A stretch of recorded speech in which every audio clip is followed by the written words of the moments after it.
जय हिंद फ्रेंड्स। मैं आदित्य स्वागत करता हूं आपका आपके अपने चैनल स्टडी विथ आदित्य में।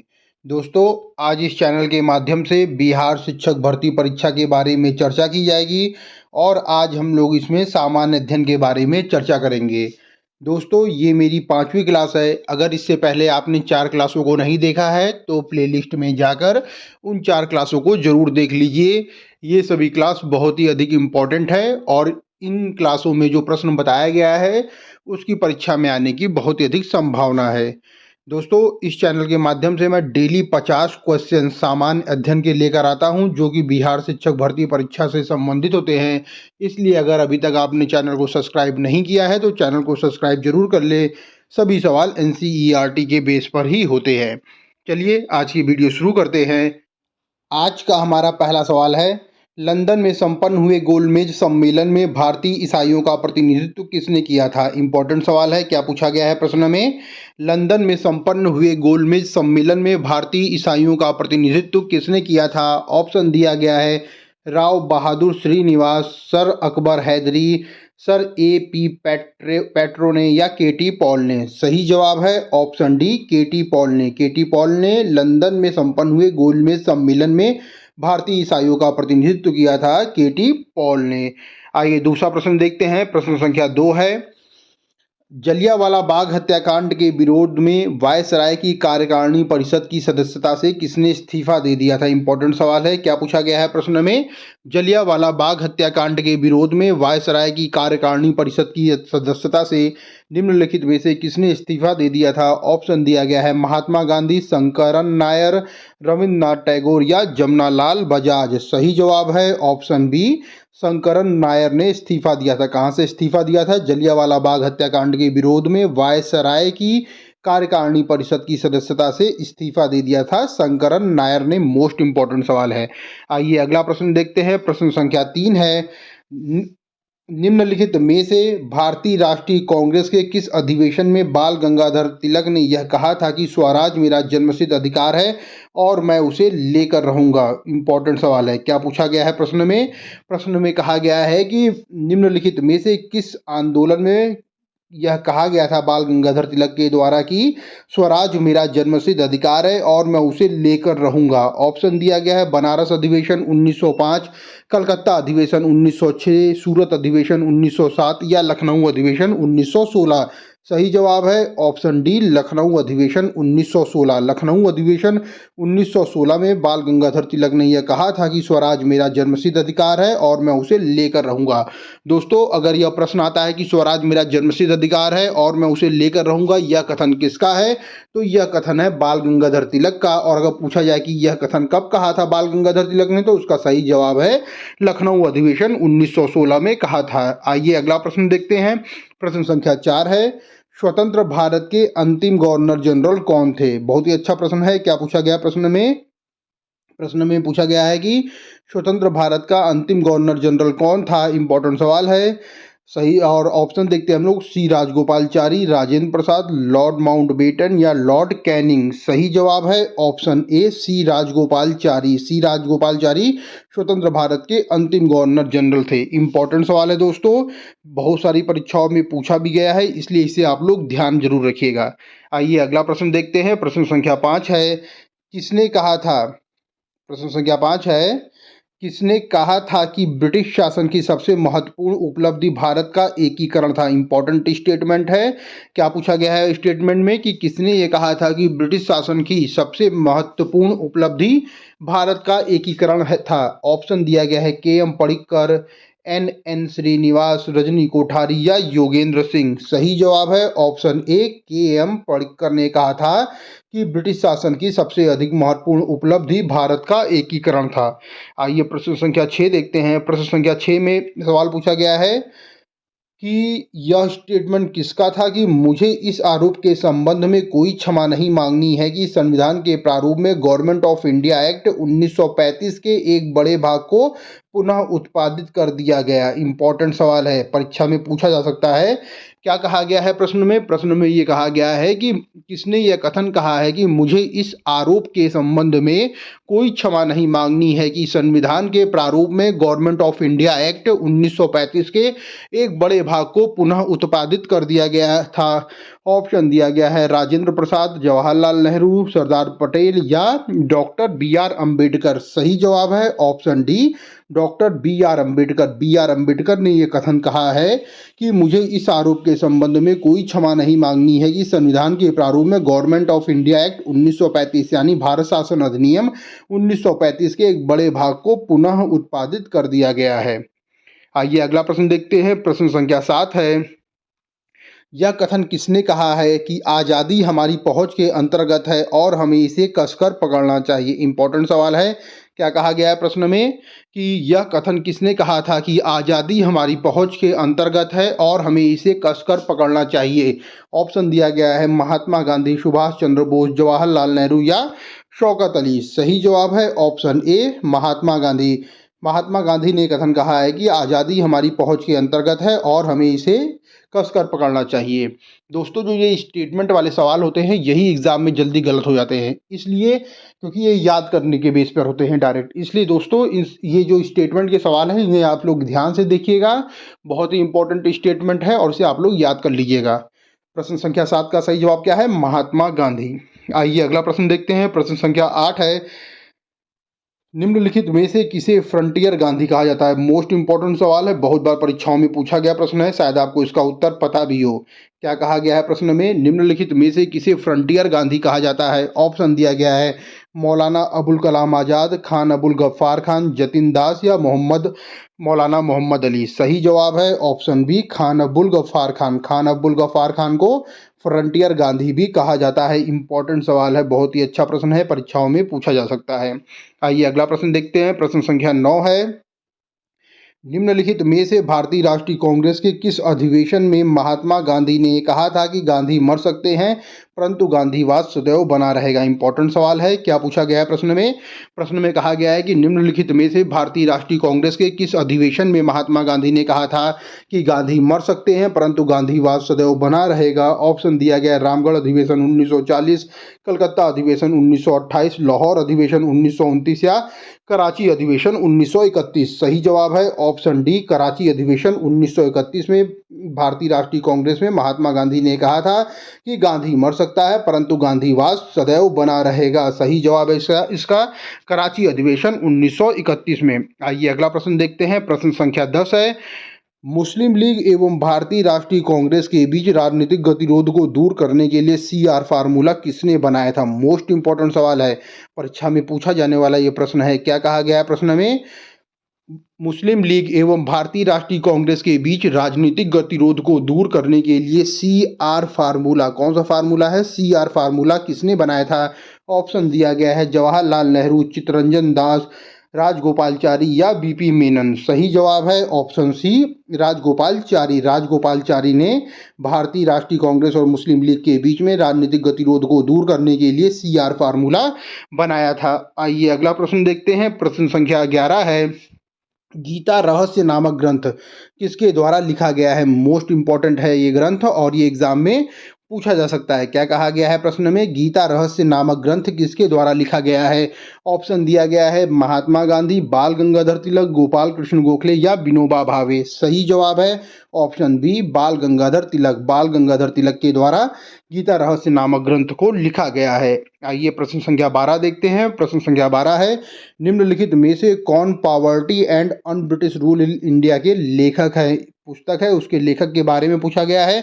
पुस्तक इतनी ज़्यादा इंपॉर्टेंट है कि मैक्सिमम परीक्षाओं में पूछी जा चुकी है, इसलिए इस पुस्तक को आप लोग जरूर ध्यान रखिएगा। क्या पूछा गया है? निम्नलिखित में से poverty and un British rule in India के लेखक कौन है? ऑप्शन दिया गया है CR Dutt, Mahatma Gandhi, Henry cotton या दादा भाई नौरोजी।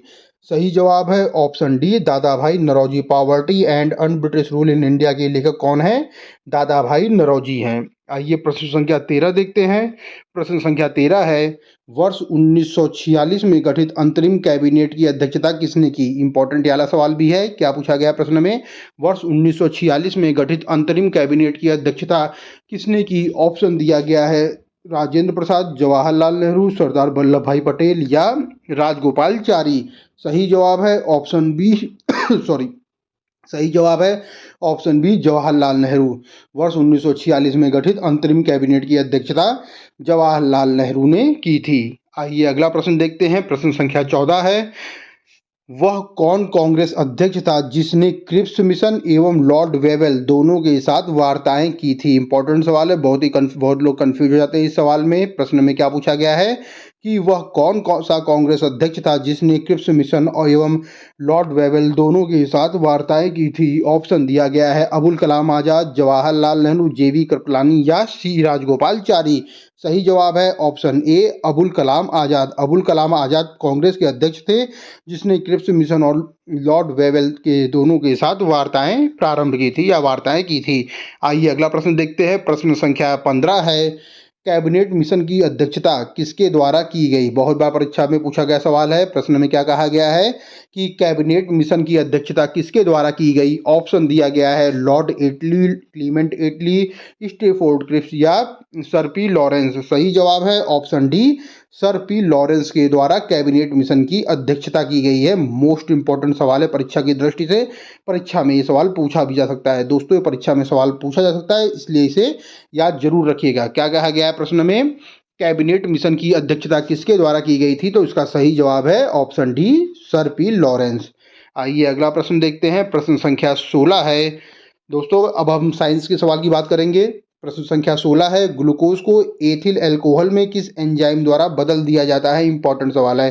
क्या कहा गया है प्रश्न में? ग्लूकोज को एथिल अल्कोहल में किस एंजाइम के द्वारा बदल दिया जाता है?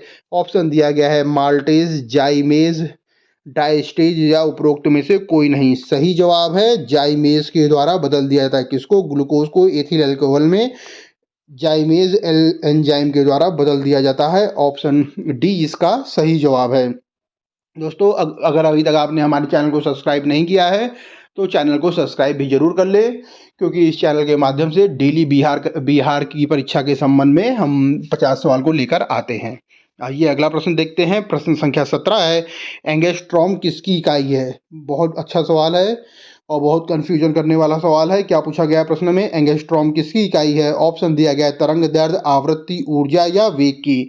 सही जवाब है ऑप्शन ए तरंग दैर्ध्य की।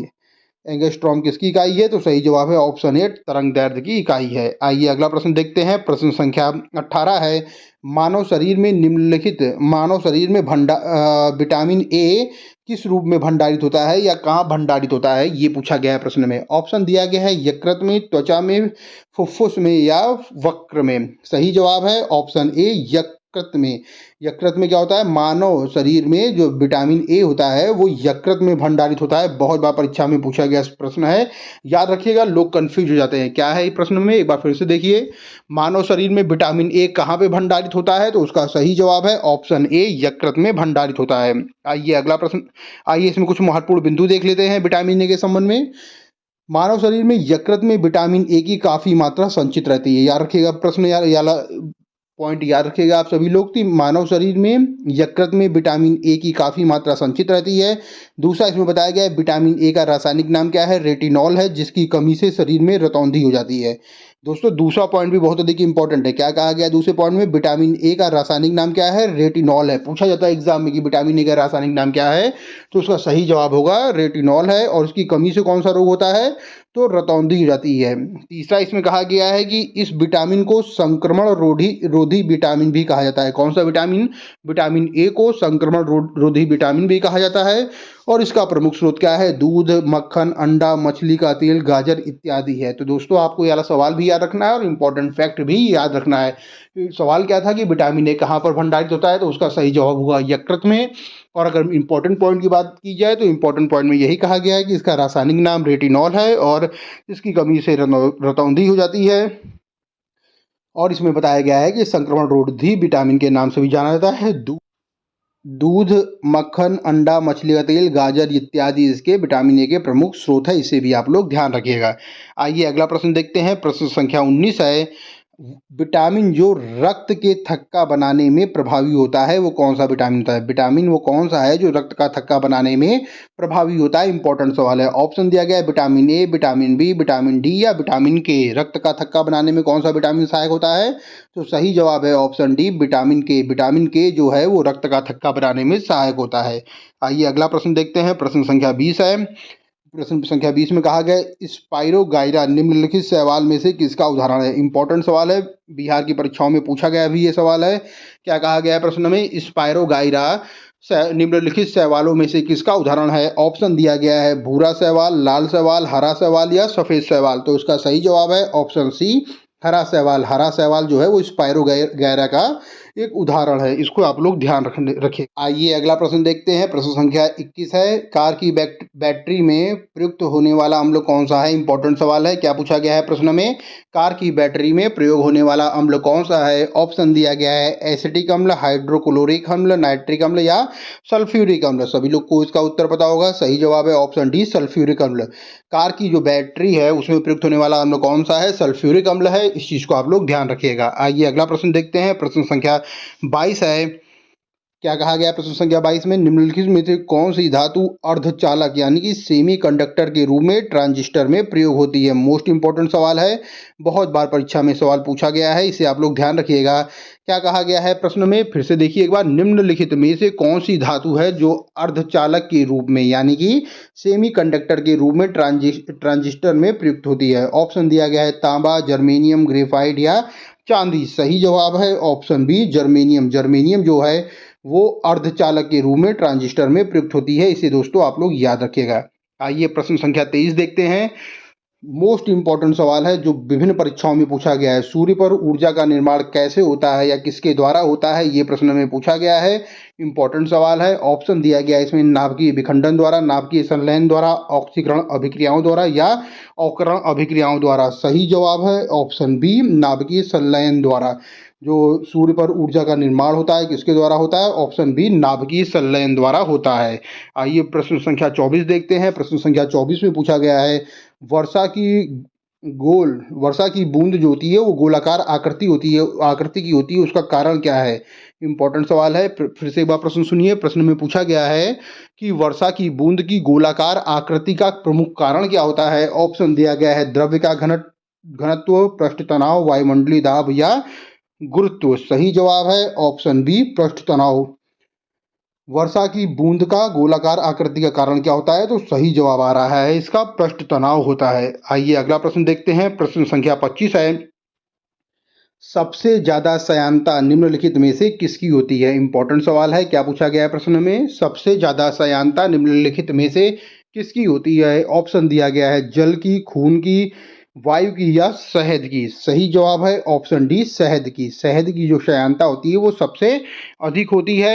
आइए इसके पॉइंट के बारे में डिस्कस करते हैं। जो द्रव्य जितना अधिक गाढ़ा होता है वो उतना ही अधिक श्यान होता है। इस चीज को आप लोग जरूर ध्यान रखिएगा। क्या कहा गया है पॉइंट में? पॉइंट में कहा गया है कि जो द्रव्य जितना अधिक गाढ़ा होता है उतना ही अधिक श्यान होता है। तो अगर देखा जाए यहाँ पे बात की जाए तो जो शहद होता है वो बहुत ही अधिक गाढ़ा होता है, इसलिए उसकी श्यानता जल से, खून से और वायु से अधिक होगी। इस चीज को आप लोग ध्यान रखिएगा। प्रश्न संख्या 26 है। भारत की सर्वोच्च पर्वत चोटी कौन सी है? इंपॉर्टेंट सवाल है। ये क्या पूछा गया है प्रश्न में? भारत की सर्वोच्च पर्वत चोटी कौन सी है?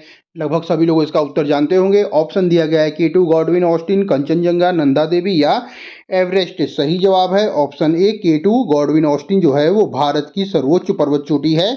इसे आप लोग ध्यान रखिएगा। मोस्ट इंपॉर्टेंट सवाल है, परीक्षा में पूछा जाने वाला ये प्रश्न है। आइए अगला प्रश्न देखते हैं। प्रश्न संख्या 27 है। मेघालय का पठार किसका भाग है? ये पूछा गया है। क्या पूछा गया है? मेघालय का पठार किसका भाग है? ऑप्शन दिया गया है हिमालय श्रेणी का, पूर्वी घाट पर्वतों का, प्रायद्वीपीय खंड का या सतपुड़ा का। सही जवाब है ऑप्शन सी, प्रायद्वीपीय खंड का भाग है। क्या भाग है? मेघालय का पठार जो है वो प्रायद्वीपीय खंड का भाग है। आइए अगला प्रश्न देखते हैं। प्रश्न संख्या 28 है। मोस्ट इंपॉर्टेंट सवाल है। क्या पूछा गया प्रश्न संख्या 28 में? रोहतांग दर्रा कहाँ पे अवस्थित है? इंपॉर्टेंट सवाल है, परीक्षा में पूछा जाने वाला सवाल है। क्या कहा गया है इसमें कि रोहतांग दर्रा कहाँ अवस्थित है? ऑप्शन दिया गया है हिमाचल प्रदेश में, जम्मू एवं कश्मीर में, सिक्किम में या उत्तराखंड में। सही जवाब है ऑप्शन ए हिमाचल प्रदेश में। हिमाचल प्रदेश में रोहतांग दर्रा अवस्थित है। दोस्तों बहुत बार पूछा जाने वाला यह प्रश्न है, हो सकता है कि आपकी बिहार परीक्षा में भी ये सवाल आ जाए, इसलिए आप लोग ध्यान रखिएगा, रोहतांग दर्रा हिमाचल प्रदेश में है।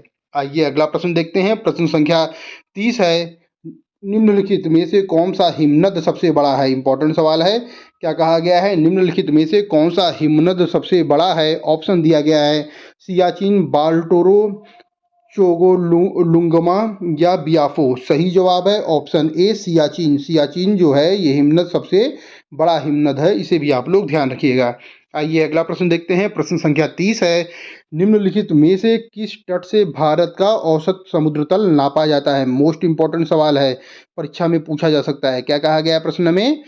निम्नलिखित में से किस तट से भारत का औसत समुद्र तल नापा जाता है? ऑप्शन दिया गया सॉरी ऑप्शन दिया गया है मुंबई, चेन्नई, कोचीन या विशाखापट्टनम। सही जवाब है ऑप्शन बी चेन्नई। चेन्नई से क्या है? चेन्नई तट से भारत का औसत समुद्र तल नापा जाता है। ये सवाल मोस्ट इंपॉर्टेंट सवाल है परीक्षा की दृष्टि से। आइए अगला प्रश्न देखते हैं। प्रश्न संख्या 31 है, निम्नलिखित में से किसे केप कैमोरिन के नाम से भी जाना जाता है? इंपॉर्टेंट सवाल है। क्या पूछा गया है प्रश्न में? निम्नलिखित में से किसे कैप कैमोरिन के नाम से भी जाना जाता है? ऑप्शन दिया गया है मिजोरम, कन्याकुमारी, कश्मीर या गुजरात। सही जवाब है ऑप्शन बी कन्याकुमारी। कन्याकुमारी को कैप कैमोरिन के नाम से भी जाना जाता है, बहुत बार परीक्षा में पूछा गया है। आइए अगला प्रश्न देखते हैं। प्रश्न संख्या 32 है, 10 डिग्री चैनल किसको पृथक करता है? ये भी इंपॉर्टेंट सवाल है, परीक्षा में बहुत बार पूछा गया है। क्या कहा गया है? 10 डिग्री चैनल किसको पृथक करता है? ऑप्शन दिया गया है अंडमान को निकोबार से, भारत को श्रीलंका से, अंडमान को म्यांमार से या लक्षद्वीप को मालदीव से। सही जवाब है ऑप्शन ए अंडमान को निकोबार से 10 डिग्री चैनल पृथक करता है, इसे आप लोग ध्यान रखिएगा। ऑप्शन ए इसका सही जवाब है। आइए अगला प्रश्न देखते हैं। प्रश्न संख्या 33 है, भारत का सर्वाधिक आबादी वाला द्वीप कौन सा है? इंपॉर्टेंट सवाल है ये। क्या पूछा गया प्रश्न में? भारत का सर्वाधिक आबादी वाला द्वीप कौन सा है? ऑप्शन दिया गया माजुली द्वीप, अंडमान द्वीप, लक्षद्वीप या साल्सेट द्वीप। सही जवाब है ऑप्शन डी साल्सेट द्वीप जो है वो भारत का सर्वाधिक आबादी वाला द्वीप है। आइए अगला प्रश्न देखते हैं। प्रश्न संख्या 34 है, निम्नलिखित में से कौन सी जनजाति दिवाली को शोक का त्यौहार मनाती है? इंपॉर्टेंट सवाल है, अभी दिवाली गई है और ये सवाल परीक्षा में जरूर पूछा जा सकता है। क्या कहा गया है कि कौन सी जनजाति है वो दिवाली को शोक का त्यौहार मनाती है? ऑप्शन दिया गया है खासी, मुंडा, भील या थारू। सही जवाब है ऑप्शन डी थारू। थारू जनजाति जो है वो दिवाली को शोक का त्यौहार मनाती है, जबकि सब जगह उत्सव का त्यौहार मनाया जाता है, लेकिन थारू जनजाति ऐसी जनजाति है जो दिवाली को शोक का त्यौहार मनाती है। दोस्तों सवाल बहुत ही अच्छा इंपॉर्टेंट है, इसे आप लोग ध्यान रखिएगा, परीक्षा में पूछा जा सकता है। आइए अगला प्रश्न देखते हैं। प्रश्न संख्या 35 है, जो 12 मासी नदियाँ होती हैं उसमें जल कहाँ से आता है? अच्छा सवाल है। क्या पूछा गया है? जो 12 मासी नदियाँ हैं उसमें जल कहाँ से आता है? ऑप्शन दिया गया है वृष्टि से, बर्फ के पिघलने से, आकाश से या जमीन से। सही जवाब है ऑप्शन बी बर्फ के पिघलने से। जो 12 मासी नदियाँ होती हैं उसमें जल कहाँ से आता है? इसका सही जवाब है ऑप्शन बी बर्फ के पिघलने से आता है। आइए अगला प्रश्न देखते हैं। प्रश्न संख्या 36 है, निम्नलिखित क्या पूछा गया है प्रश्न संख्या 36 में? प्रश्न संख्या 36 पूछा गया निम्नलिखित आदिवासी समुदायों में से कौन सा निग्रिटो प्रजाति का है? इंपॉर्टेंट सवाल है। प्रश्न में क्या कहा गया है, एक बार फिर से देखिए, निम्नलिखित आदिवासी समुदायों में से कौन सा निग्रिटो प्रजाति का है? ऑप्शन दिया गया है बहु, खिरगिज, सेमांग या मसाई। सही जवाब है ऑप्शन सी सेमांग। सेमांग जो हैं ये आदिवासी समुदाय में से निग्रिटो प्रजाति के हैं, सेमांग, याद रखिएगा इस सवाल को। आइए अगला प्रश्न देखते हैं। अगला प्रश्न मोस्ट इंपॉर्टेंट है, पूछा गया है मोर मुगाओ पत्तन कहाँ पर है? बहुत बार परीक्षा में पूछा गया सवाल है। क्या पूछा गया है? मोर मुगाओ पत्तन कहाँ पर है? ऑप्शन दिया गया है उड़ीसा, गोवा, तमिलनाडु या केरल। सही जवाब है ऑप्शन बी गोवा। गोवा में कौन सा है? मोर मुगाओ पत्तन जो है वो गोवा में स्थित है। अगला प्रश्न है, प्रश्न संख्या 38 है, शिवालिक श्रेणी का निर्माण हुआ है? ऑप्शन दिया गया है इयोजोइक में, पैलियोजोइक में, मेसोजोइक में या सेनोजोइक में। सही जवाब है ऑप्शन डी सेनोजोइक में। जो शिवालिक श्रेणी का निर्माण हुआ है किसमें हुआ है? सेनोजोइक में हुआ है, इससे आप लोग ध्यान रखिएगा। आइए अगला प्रश्न देखते हैं। प्रश्न संख्या 39 है, निम्नलिखित में से किस मृदा का उपयोग आमतौर पर ईंटों के लिए किया जाता है? इंपॉर्टेंट सवाल है। क्या पूछा गया है प्रश्न में कहा गया है कि निम्नलिखित में से किस मृदा का उपयोग आमतौर पर ईंटों के लिए किया जाता है? ऑप्शन दिया गया एलुवियल, लेटेराइट, पीटमय या उपरोक्त में से कोई नहीं। सही जवाब है ऑप्शन बी, लेटेराइट। लेटेराइट मृदा का जो उपयोग है वो आमतौर पर ईंटों के लिए किया जाता है। आइए अगला प्रश्न देखते हैं। प्रश्न संख्या 40 है। भाखड़ा नागल बांध किस नदी पर बनाया गया है? इंपॉर्टेंट सवाल है, बहुत बार परीक्षा में पूछा गया प्रश्न है, इसलिए दोस्तों इसे आप लोग ध्यान रखिएगा। क्या कहा गया है प्रश्न में? भाखड़ा नागल बांध किस नदी पर बनाया गया है? ऑप्शन दिया गया है रावी नदी, सिंधु नदी, चिनाब नदी या सतलज नदी। सही जवाब है ऑप्शन डी, सतलज नदी। सतलज नदी पर कौन सा बनाया गया है? भाखड़ा नागल बांध जो है वो सतलज नदी पर बनाया गया है। आइए अगला प्रश्न देखते हैं। प्रश्न संख्या 41 है। कन्याकुमारी से सटी पहाड़ियां कौन सी हैं? इंपॉर्टेंट सवाल है, परीक्षा में पूछा जाने वाला प्रश्न है। इसमें क्या पूछा गया प्रश्न में, एक बार फिर से सुनिए। कन्याकुमारी से सटी पहाड़ियां कौन सी हैं? ऑप्शन दिया गया है अन्नामलाई पहाड़ी, कार्डेमम पहाड़ी, नीलगिरी पहाड़ियां या सेवराय पहाड़ी। सही जवाब है ऑप्शन बी। सही जवाब है ऑप्शन बी, कार्डेमम पहाड़ी। कार्डेमम पहाड़ी जो है वो कन्याकुमारी से सटी हुई पहाड़ियां हैं। दोस्तों अब हम लोग करंट अफेयर्स की बात कर लेते हैं। करंट अफेयर्स एग्जाम के लिए बहुत ही अधिक इंपॉर्टेंट है, परीक्षा में पूछा जा सकता है, इसलिए इसे आप लोग ध्यान रखिएगा। क्या पूछा गया है? प्रश्न संख्या 42 है। हाल ही में राष्ट्रीय शिक्षक पुरस्कार 2023 से किसे सम्मानित किया गया है? इंपॉर्टेंट सवाल है। दोस्तों ये जो करंट अफेयर्स है ज़्यादा पुराना नहीं है, ये उतना ही पुराना है जितना कि एग्जाम में आने के लायक है, यानी कि दिसंबर महीने में जो परीक्षा हो रही है उसके लिए करंट अफेयर्स बहुत ही अधिक इम्पॉर्टेंट है। और ये बहुत से ज़्यादा सितंबर, अक्टूबर, नवंबर या एक दो महीने पहले जुलाई अगस्त तक का ही करंट अफेयर्स मैं पढ़ाऊंगा आप सभी लोगों को, तो ये बहुत ही अधिक इम्पॉर्टेंट है। इसे भी आप लोग सवाल को देखिएगा और उसका उत्तर देने की कोशिश भी कीजिएगा। क्या पूछा गया प्रश्न संख्या 42 में? हाल ही में राष्ट्रीय शिक्षक पुरस्कार 2023 से किसे सम्मानित किया गया है? आपके ऑप्शन है doctor Yashpal Singh, doctor Raghunath Singh, doctor Dinesh Agarwal या डॉक्टर अवनीत तिवारी। सही जवाब है option A, doctor Yashpal Singh. राष्ट्रीय शिक्षक पुरस्कार 2023 से डॉक्टर यशपाल को सम्मानित किया गया है। आइए अगला प्रश्न देखते हैं। प्रश्न संख्या 43 है। हाल ही में किस राज्य सरकार ने नंद बाबा दूध मिशन को लागू करने के लिए समिति बनाई है? इंपॉर्टेंट सवाल है। क्या पूछा गया है प्रश्न में? हाल ही में किस राज्य सरकार ने नंद बाबा दूध मिशन को लागू करने के लिए समिति बनाई है? ऑप्शन दिया गया है महाराष्ट्र, राजस्थान, उत्तर प्रदेश या मध्य प्रदेश। सही जवाब है ऑप्शन सी, उत्तर प्रदेश। उत्तर प्रदेश राज्य सरकार ने नंद बाबा दूध मिशन को लागू करने के लिए समिति बनाई है। आइए अगला प्रश्न देखते हैं। प्रश्न संख्या 44 है। बीसीसीआई ने हाल ही में किस अभिनेता को विश्व कप 2023 के लिए गोल्डन टिकट दिया है? इंपॉर्टेंट सवाल है, परीक्षा में पूछा जाने वाला प्रश्न है। क्या कहा गया प्रश्न में? बीसीसीआई ने हाल ही में किस अभिनेता को विश्व कप 2023 का गोल्डन टिकट दिया है? ऑप्शन दिया गया शाहरुख खान, आमिर खान, अमिताभ बच्चन या सलमान खान। सही जवाब है ऑप्शन सी, अमिताभ बच्चन। अमिताभ बच्चन को बीसीसीआई ने विश्व कप 2023 का गोल्डन टिकट दिया है। आइए अगला प्रश्न देखते हैं। प्रश्न संख्या 45 है। हाल ही में किस राज्य के मुख्यमंत्री ने 181 मोबाइल पशु चिकित्सा वाहनों को हरी झंडी दिखाई है? इंपॉर्टेंट सवाल है। क्या पूछा गया है प्रश्न में? हाल ही में किस राज्य के मुख्यमंत्री ने 181 मोबाइल पशु चिकित्सा वाहनों को हरी झंडी दिखाई है? ऑप्शन दिया गया है उड़ीसा, आंध्र प्रदेश, पश्चिम बंगाल या गुजरात। सही जवाब है ऑप्शन ए, उड़ीसा। उड़ीसा राज्य सरकार के मुख्यमंत्री ने 181 मोबाइल पशु चिकित्सक वाहनों को हरी झंडी दिखाई है। आइए अगला प्रश्न देखते हैं। प्रश्न संख्या 46 है। भारत के पहले भूमिगत विद्युत ट्रांसफार्मर का अनावरण किस भारतीय शहर में किया गया है? मोस्ट इंपॉर्टेंट सवाल है, क्योंकि ये भारत का पहला भूमिगत विद्युत ट्रांसफार्मर है, तो इसको आप लोग ध्यान रखिएगा। क्या कहा गया प्रश्न में? भारत के पहले भूमिगत विद्युत ट्रांसफार्मर का अनावरण किस भारतीय शहर में किया गया है? ऑप्शन दिया गया है मुंबई, हैदराबाद, बेंगलुरु या जबलपुर। सही जवाब है ऑप्शन सी, बेंगलुरु में किया गया है। क्या किया गया है? भारत के पहले भूमिगत विद्युत ट्रांसफार्मर का अनावरण ऑप्शन सी यानी कि बेंगलुरु में किया गया है। आइए अगला प्रश्न देखते हैं। प्रश्न संख्या 47 है।